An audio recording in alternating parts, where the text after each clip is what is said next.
Hola, soy Max Kaiser y esto es Kaiser Report. ¿Se dedica usted a la fabricación de banderas? Pues a lo mejor tiene que fabricarlas todas de nuevo, porque Estados Unidos está a punto de incorporar un nuevo estado. ¿Qué pasa? ¿Van a ser 51? ¿Stacy?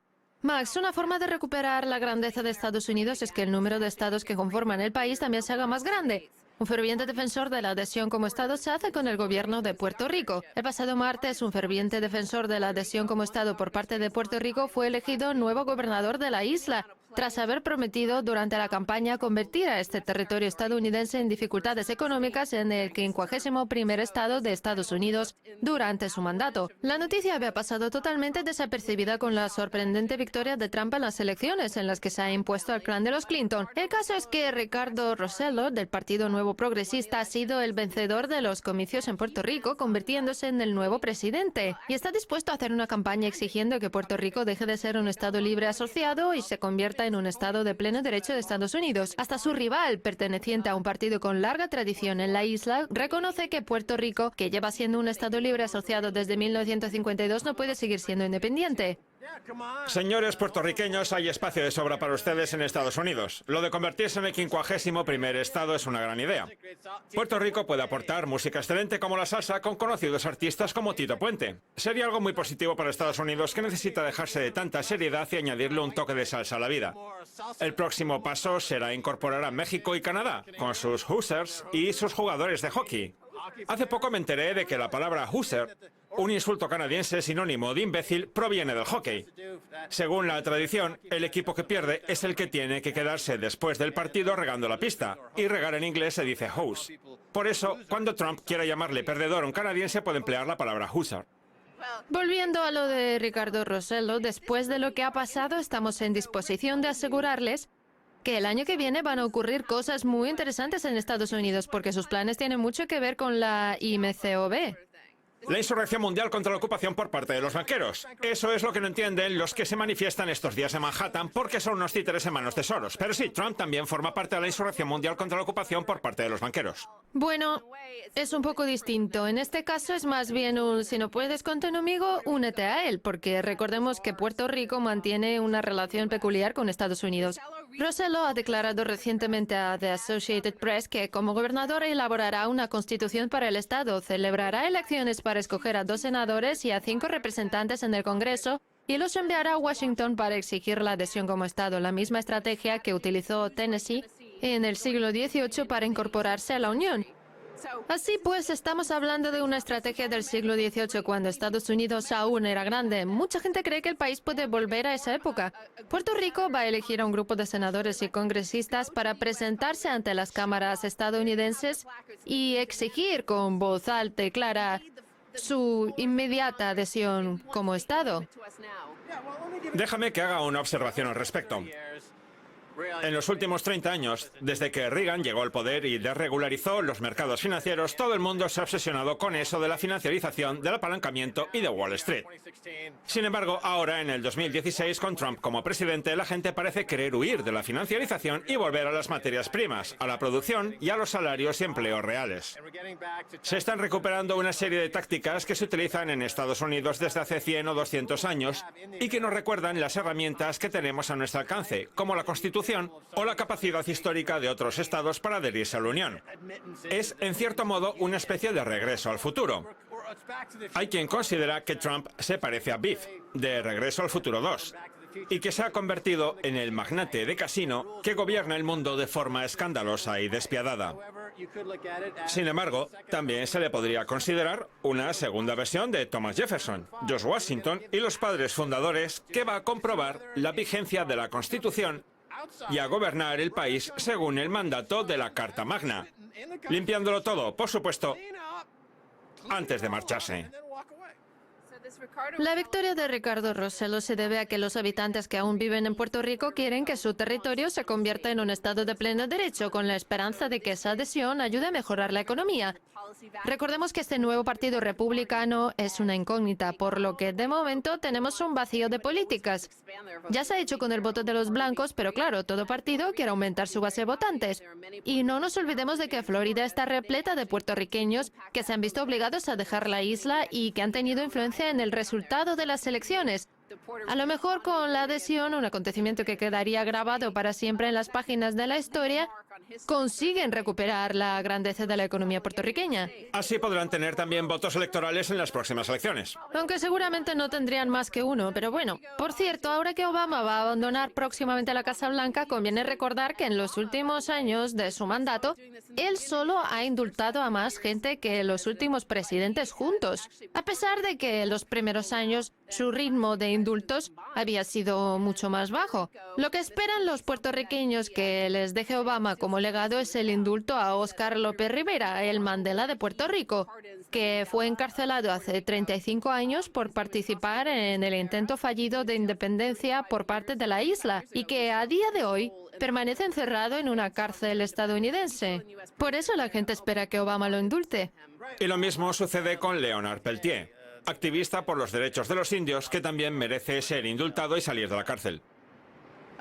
Bien. Vamos a abordar ahora otro vacío político de Trump, en el que tampoco sabemos qué es lo que va a pasar. Me refiero a México. México no pagará el muro de Trump, pero está dispuesto a colaborar. El día siguiente a la sorprendente victoria de Trump, México afirmó que colaborará con el nuevo presidente en pro del beneficio de ambos países, aunque reiteró que no pagará el muro fronterizo que planteó Trump durante la tensa campaña y que tanto resentimiento generó. Vamos, que México insiste en que no va a pagar el muro. Sí, mira, aquí la clave está en la negociación. Trump ha propuesto un montón de ideas, pero hay que saber diferenciar entre lo que es tomarse esas ideas al pie de la letra y tomarse en serio a Trump. Lo contaba perfectamente un editorial que leí el otro día. Cuando la gente hace una traducción literal de una idea como la de que Estados Unidos construya un muro y encima sin pagarlo, se equivoca. No conviene tomárselo al pie de la letra, sino más bien tomarse en serio a Trump, que por lo que aboga verdaderamente es por renegociar los tratados de comercio como el TLCAN. Y Trump tiene formas de influir en esa negociación. Estoy deseando que llegue el día en que Trump llame al director general de Apple, Tim Cook, y le diga: o se traen el dinero de vuelta a Estados Unidos o les ponemos un arancel a los iPhone que fabrican en China que van a alucinar. ¿Qué razón hay para no presionar a Tim Cook? Porque recordemos que ese dinero pertenece a Estados Unidos. ¿Por qué tiene que estar depositado en otro país? Tim Cook es un evasor de impuestos. Cuando le preguntan cuántos impuestos tendría que pagar, contesta que los que le apetezcan. Y eso no es ser un buen estadounidense. Los correos electrónicos de Podesta filtrados por Wikileaks revelan que Tim Cook tenía opciones de ser el nuevo secretario del Tesoro en caso de victoria demócrata.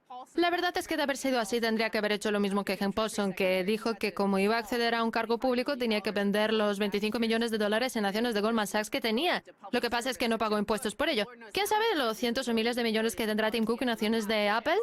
¿Quién demonios iba a querer a un sinvergüenza como Tim Cook como secretario de Estado cuando tenemos a un maestro de las compras apalancadas como Carl Icahn, que con una de esas compras podría hacerse con todo Puerto Rico y convertirlo en un negocio que arrojara beneficios al cabo de 6 meses?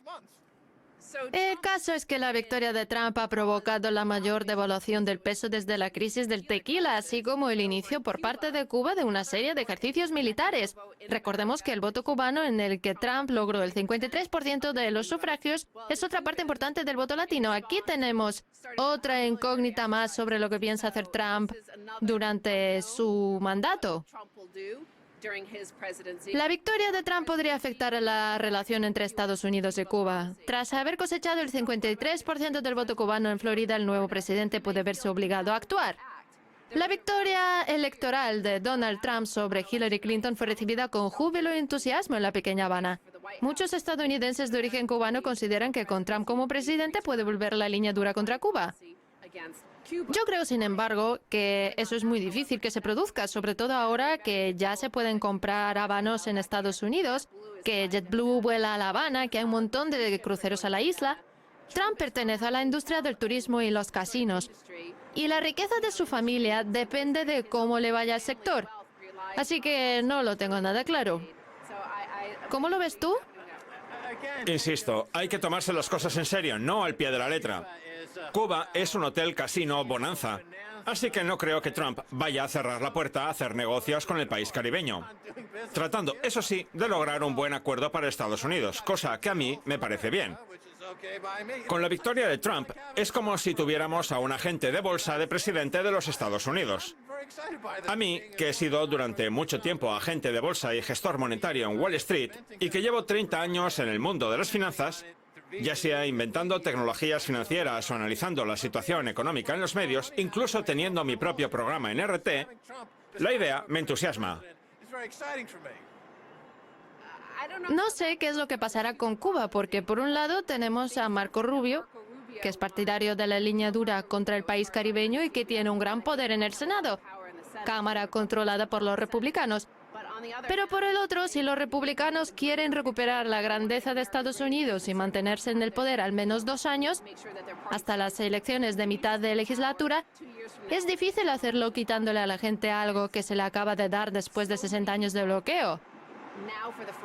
Nadie se acordaba ya de lo que era poder viajar a Cuba, disfrutar de la salsa y de ese ron tan bueno que tienen, o del tequila, que no sé muy bien qué es lo que se bebe en Cuba. Y volver a quitárselo a la gente ahora que ya lo ha probado no es fácil. Porque, igual que antes, no sabían lo que se perdían. Ahora ya sí que lo saben. Ese será el factor que más pese.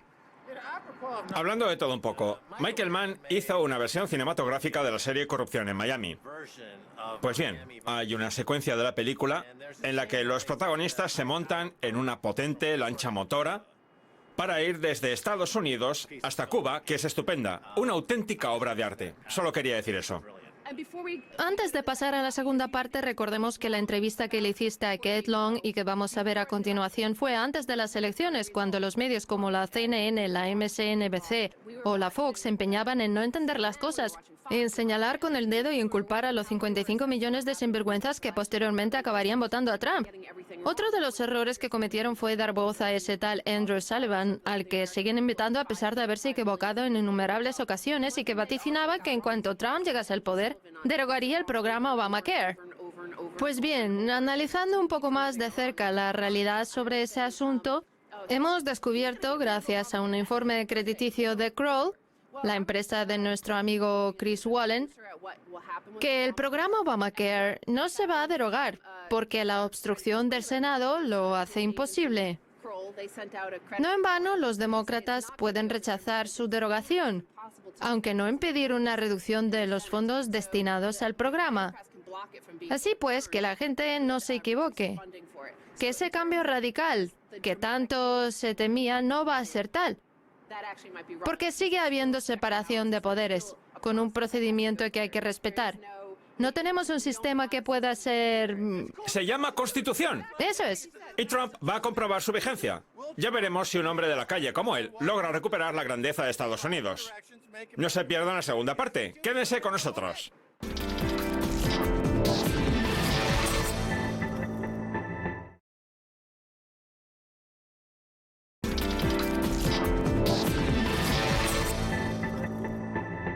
Bienvenidos de nuevo a Kaiser Report. Soy Max Kaiser. La queremos tanto que hoy volvemos a tenerla con nosotros. Bienvenida de nuevo, Kate Long. Gracias, Max. Es un placer. Kate Long es experta en el mercado de bonos municipales y dirige un servicio de investigación para los tenedores de bonos de Puerto Rico. Hay una pregunta que se me olvidó hacerle la última vez que estuvo con nosotros y que ardo en deseos de plantearle. ¿Le gusta la salsa? Sí, claro. ¿Quién es su artista favorito? ¿Tito Puente? Sí, justo. Ha dado en el clavo. De acuerdo. En fin. Ahora que pueden influir en el resultado de las elecciones estadounidenses, ¿cuántos puertorriqueños se han visto obligados a abandonar su isla en quiebra? Porque muchos se han trasladado a Florida, donde el voto anticipado de los latinos se ha duplicado. Vamos, que ahí tenemos una consecuencia económica. Sí, Podemos hablar de lo que pasó la última vez, sí. pero ahora los puertorriqueños de Florida pueden influir en la votación. Sí, en los últimos 5 años aproximadamente han abandonado la isla unos 700.000 puertorriqueños, muchos de ellos con destino a Florida, otros a Nueva York, Texas, hasta el punto de que actualmente en el estado de Florida hay nada más y nada menos que 1 millón de ciudadanos de Puerto Rico, de los aproximadamente 7 millones con derecho a voto. Por tanto, su influencia puede ser sustancial. Sí, Y no todos van a votar a los demócratas. Eso es algo que hay que tener muy presente. Seguramente la mayoría de los puertorriqueños sean demócratas, pero también los hay conservadores y republicanos. o sea que la proporción es distinta respecto a la de los cubanos, Sí, exacto. los exiliados. Los cubanos votarán mayoritariamente al Partido Republicano, Sí. mientras que en el caso de los puertorriqueños la tendencia es más bien a votar al Partido Demócrata. De acuerdo. Recordemos, por cierto, que a día de hoy aún no se conocen los resultados de las elecciones. En fin, teniendo en cuenta que en los últimos 3 meses los medios no han hablado de otra cosa que de los comicios, ¿hemos pasado por alto alguna novedad respecto al drama de la quiebra de Puerto Rico? A finales del verano, el presidente Obama nombró a 7 delegados que han empezado a mantener reuniones y a ocuparse de algunos de los litigios que hay abiertos. Recordemos que hay 19 demandas interpuestas por tenedores de bonos contra la Commonwealth. Parece que por fin empiezan a cocerse las cosas, aunque a fuego lento.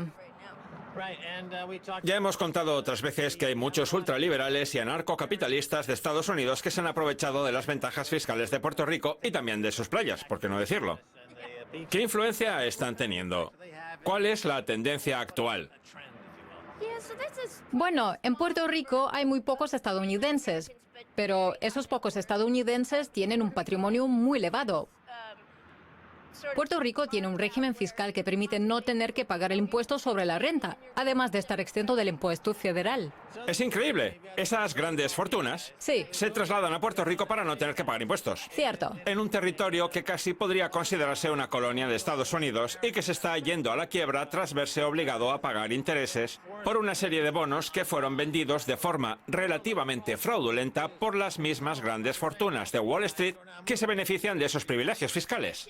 Bueno, yo diría que la mayoría de esos bonos municipales no fueron fraudulentos, se emitieron siguiendo los procedimientos estándar. Pero al menos reconocerá que se vendieron demasiados. Sí, y la mayoría se los vendieron en la propia isla, unos puertorriqueños a otros. Esos son los tenedores de bonos más vulnerables, los que no contaban con plena protección por parte de la Comisión de Bolsa y Valores de Estados Unidos. ¿Cómo es que no tienen plena protección? ¿Es otro bucle normativo? Sí, es otra rareza legal. Puerto Rico no es un estado y como tal no se beneficia de las leyes federales, que no suelen resultar de aplicación. En muchos casos es una cuestión de vigilancia. Hay gente que lo compara con Grecia, que se vio en una situación parecida y tuvo que pedir un rescate al BCE y a la Troika. Y hasta cierto punto, ese rescate lo obtuvo. Lo que pasa es que ha generado un drama que continúa a día de hoy. ¿Le parece acertada la comparación? En cierto modo, sí. Lo que pasa es que en el caso de Puerto Rico, el Congreso ha creado un comité de vigilancia con plena autoridad jurídica para negociar con los tenedores de bonos, mientras que en el caso de la BCE fue más bien algo consensuado, con el objetivo de reunir a todos los tenedores de bonos y llegar a un acuerdo con ellos. Por tanto, se trata de una situación distinta a la de Puerto Rico, donde el comité de vigilancia tiene plena autoridad jurídica para negociar la deuda. Aún está por ver si el Congreso caerá en manos de los demócratas o de los republicanos. ¿Qué diferencia puede haber entre ambos partidos sobre su forma de enfocar la insolvencia de Puerto Rico? Yo creo que puede haber una gran diferencia. La mayor exigencia de los puertorriqueños al Congreso es un aumento de la financiación sanitaria, un asunto en el que no creen que se les esté tratando igual que al resto de estados. Si los demócratas se hacen con el control del Senado, serán más propensos a incrementar esa financiación para Puerto Rico. Seguro que los republicanos también ayudarían, pero creo que los demócratas ayudarían mejor. ¿Tiene Puerto Rico la posibilidad de contraatacar de alguna forma? No. La verdad es que no. Pues conviene tener siempre la posibilidad de contraatacar si un acuerdo se tuerce y no sale como se esperaba. Déjeme que lo explique con un ejemplo. Irlanda contrajo una serie de préstamos sin posibilidad de recurso. Sí, Lo que pasa es que eligieron pagarlos de todas formas, sí, a pesar de no estar obligados a ello.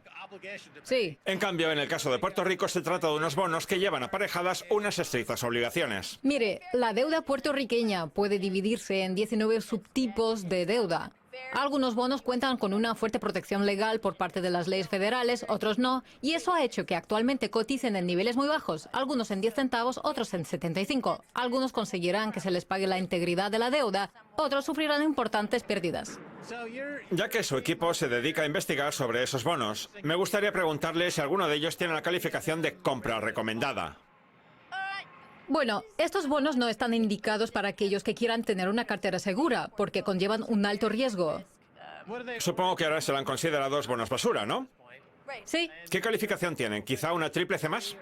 algunos han incumplido las obligaciones de deuda ordinarias, pero los bonos de la Corporación del Fondo de Interés Apremiante, que han seguido ofreciendo rentabilidad, son los que cotizan en los 75 centavos. Esos bonos siguen siendo sólidos, pero hay otros que se han incumplido. ¿Cuándo se originó todo esto, Kate? Porque cuando yo trabajaba en Wall Street, vendíamos estos bonos que tenían una calificación W- y ofrecían rentabilidades a 5 o a 10 años superiores al 2%. Sí.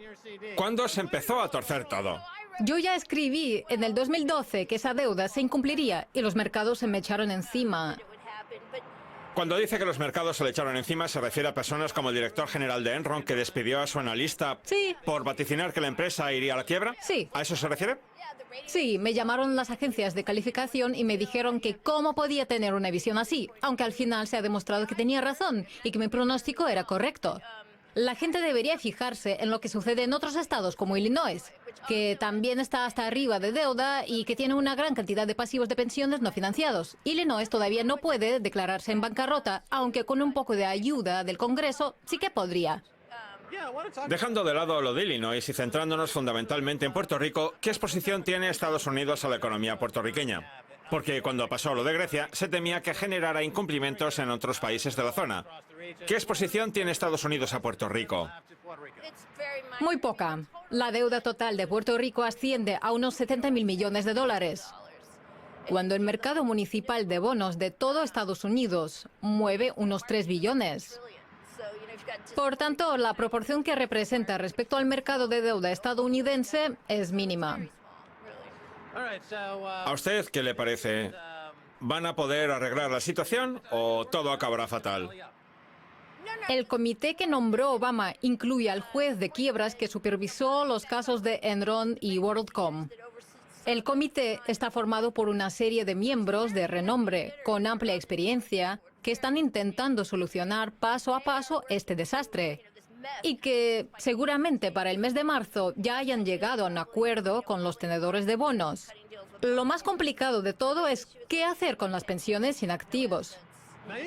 Los analistas crediticios y de bonos no están entre los profesionales más divertidos de Wall Street.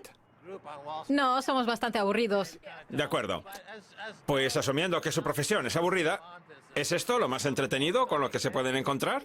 Sí, es lo más complejo, esotérico y entretenido con lo que podamos lidiar. El único estado cuya situación puede parecerse un poco a la de Puerto Rico es Illinois. De acuerdo, hablemos de Illinois. Como venimos contando en los últimos años, los ingresos del Estado se desploman, las empresas se marchan, aumentan los pasivos de pensiones, tenemos toda una serie de cuentas de pensiones del sector público que hay que pagar sí o sí. ¿Cuál es la situación en Illinois a día de hoy, Kate? Chicago ha tenido graves dificultades con su carga de deuda. La verdad es que hay que reconocer la buena labor que ha hecho su alcalde, Rahm Emanuel, a la hora de subir los impuestos, volverlos a bajar, llegar a acuerdos. Pero la situación del Estado al completo es mucho peor, con una enorme carga de deuda, 8.000 millones en impagos de facturas a proveedores, un sistema de pensiones con escasez de financiación y encima han emitido un montón de deuda asociada a las pensiones que ahora se ha devaluado. Y la solución no es fácil. En Illinois, los demócratas y los sindicatos tienen mucha fuerza y están enfrentados con el gobernador republicano. Así que se hace muy difícil la tarea de reducir costos porque los demócratas y los sindicatos de funcionarios se oponen frontalmente. Y subir los impuestos tampoco es la solución, porque no hace más que provocar un flujo migratorio a otros estados. Una de las mayores características de Illinois y de Chicago es el enorme peso que tienen los sindicatos. Puede ser que haya habido falta de flexibilidad a la hora de negociar los salarios y las prestaciones por jubilación, y que precisamente por eso ahora tengamos esta crisis de las pensiones y los bonos municipales? Yo diría que sí.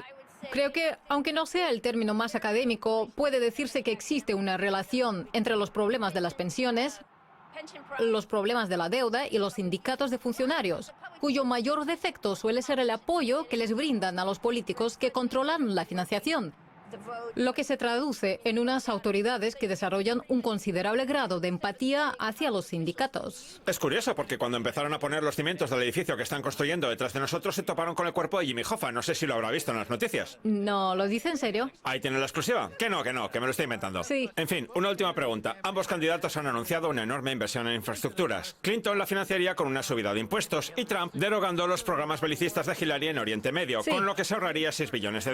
¿Ayudaría a la economía estadounidense ese gasto en infraestructuras? ¿Ayudaría el dinero público al mercado de los bonos municipales? De acuerdo.